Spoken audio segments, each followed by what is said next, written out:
Hello, and welcome to my modular base in Starbound. In this video, I'm going to be showing you a base I've created to be interchangeable and connectable with several rooms that you can add on to, or that you can build a large base with. So without further ado, let's get started. This here is module number 1, and this is an airlock that goes underground. The primary use for this is for a mine, or if you wanted to put your base underground on a water planet, this would be a really great option. So it can use both the horizontal doors, the diagonal doors, and the vertical doors as entrances or exits. So in this case, I have a diagonal door and a horizontal door. I'm going to be using the horizontal door is my entrance to my mine, and the diagonal door is my entrance to the water. You can easily put the entrance to the mine diagonally here, or vertically here, or diagonally here even underneath here, although this one would be a little bit annoying because the motion sensor wouldn't really work with it. But if you did feel like putting a button or something else to open the door, you could put it directly underneath. Alright, so let's get moving, and I'll show you some of the other stuff. I do have a defense turret here. The reason is because this airlock will often have fish swim towards it, and if they do get inside, the door will open because of the motion sensor, and they can kind of mess around with your airlock, so the turret will prevent them from getting in there. Alright, so these are the pillars that you can use to hold up the base. I've dyed them all different colors just to kind of show off the smooth metal blocks and what you can kind of make them look like. I really like the colors that they all dye. They're all very unique. So this is a pillar here that's a little bit taller, and it's evenly balanced, so there's the same number of blocks at the bottom and the top. This is the same pillar, except it's just shorter. You can see how different they look. This could be useful for this kind of terrain where it's uneven. You can put the base kind of level on top, and the pillars can be longer and shorter depending on how far they need to go. This here is a top-heavy pillar, so there's more blocks on the top than the bottom, and it's a bit bigger than the other pillars. Use this mainly for large bases. If you don't like top-heavy, there's bottom-heavy pillars right here.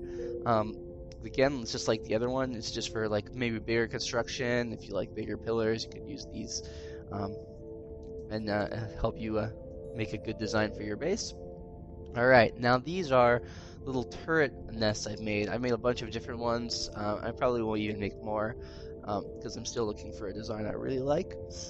But these are just single turret nests, so I just put background blocks 2 up, and then this is just a rectangle at the top with 4 blocks to hold the turret and 2 lanterns just to give light.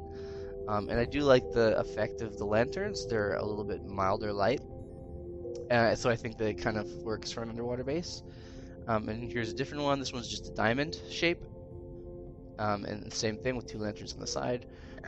And now here are some bigger turret nests. These ones hold 2 turrets, and this one again is just a diamond, just a larger version, but it's a little bit different because it has 2 blocks sticking out here rather than this being the corner. And then this one is a little bit of an uneven diamond, so it's the same thing except I put the light in the middle, and there's no blocks on the end to hold the lights. It's a little bit different look.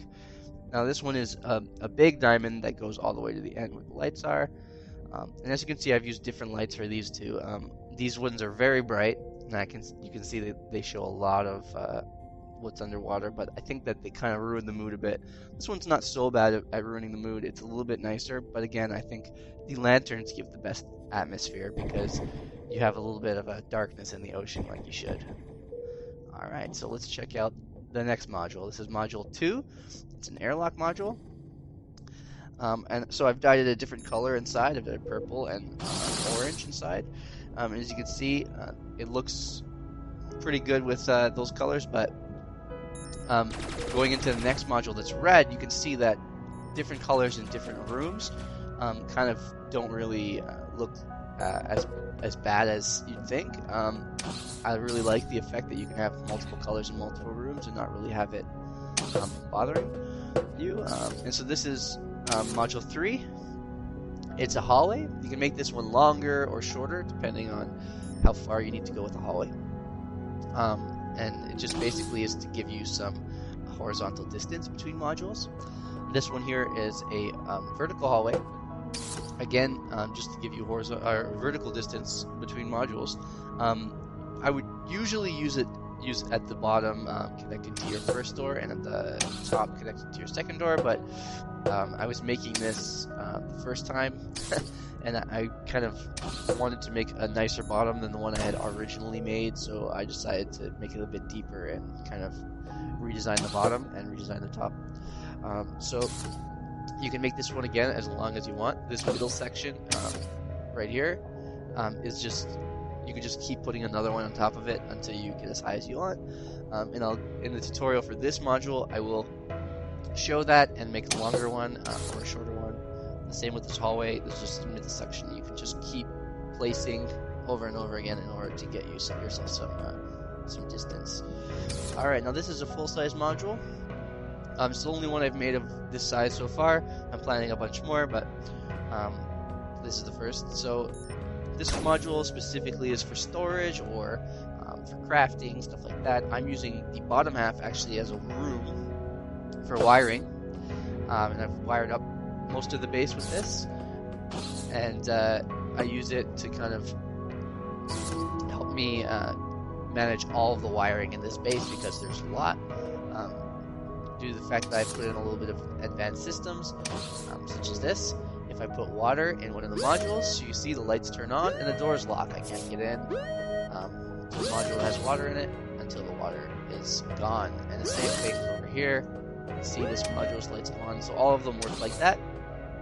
The other thing is the lights will go off when I leave a module. You can see there's a lot of wiring going on here. Your base won't need nearly this much wiring. But I can teach you how to do it if you do like the effects that it gives. So lights turning off when you leave rooms, doors locking if there's water inside, alarms going off, stuff like that. It's all just for looks. None of it's really necessary. Alright, and this is the last module I've created so far. It's just a little teleporter room module. I put the teleporter a little bit into the ground so that you can just walk across it, because I find that if it's a bit higher, although it looks a bit better, you kind of get stuck on it a lot. So I figured that this was better. You can just run straight over it. And I'll be making more modules. Specifically, I want to make one that hosts a lot of NPCs for the new colony system. So I'll be making one that has a bunch of small rooms for kind of bunks and whatnot. And if you have any ideas of what you'd like to see as a module in this modular base, let me know, and I'll be happy to add it on and then make a tutorial for how to build it. Alright, so I think that's everything. I will be making tutorials for these, starting with Module 1 and moving down the numbers, 2, 3, 4, 5, and then finally the teleporter module. And if you have any questions, or if you'd like to learn anything about how I do the wiring, I'll be showing them in those tutorials, so make sure you watch them. Alright, if you enjoyed this video, be sure to like and subscribe, and I'll see you next time.